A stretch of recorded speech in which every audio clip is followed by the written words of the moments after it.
Как выжить с храпящим партнером? 3 рабочих способа, которые вернут вам спокойствие. Да, тому, кто храпит, его проблема обычно не мешает. А вот человек, который лежит рядом, иногда всю ночь не может сомкнуть глаз.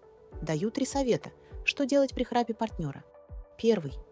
Храп может возникать из-за неудобного положения головы и шеи во сне. Небо сдавливается, а язык западает. Отсюда и храп при дыхании. Замените подушку на ортопедическую, проблема уйдет.